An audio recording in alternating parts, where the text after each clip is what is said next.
Wanted it to be set in the 60s because that's when the Fantastic Four were created. It felt right to set it in the space race, you know, when the world was full of excitement and optimism and dreaming about the stars. But we also wanted it to be a 60s unlike the one that we experienced here.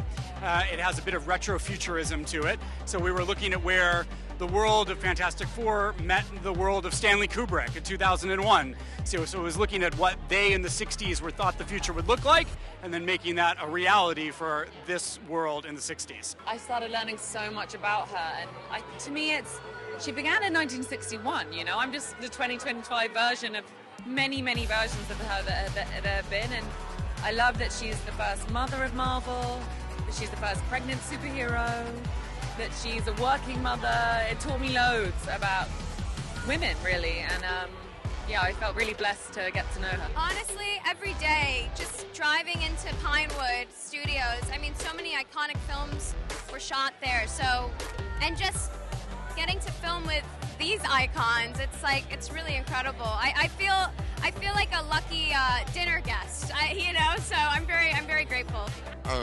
Disbelief at first, and slight bit of confusion. But yeah, then just absolute joy because it's such a great part, and to be trusted to be the first actor to bring it to live action is an incredible privilege when you look around what the Fantastic Four means to so many millions of people around the world, and to be entrusted to be the first one is an incredible privilege. We shot it here in London, and then for reasons that are, you know, personal. I grew up in this city. I used to go and watch films at the BFI, so it's very meaningful bringing a film here, always. When anyone performs a character that's been put to screen before, it's going to be inherently different because it's coming from a different actor.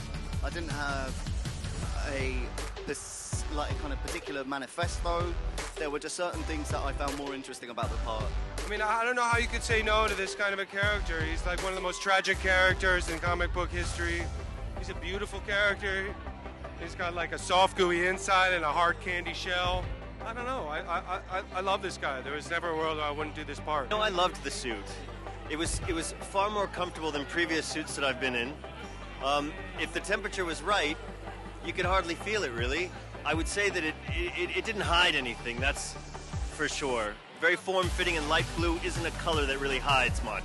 What the fans will be most excited for is a very, very innocent and exciting adventure that is incredibly committed to the original love of the Fantastic Four, and a world that is retro-futuristic and makes you feel like movies of old, that great time at the movie theater that's the reason I'm here, because of the experiences I had as a child going to movies like this.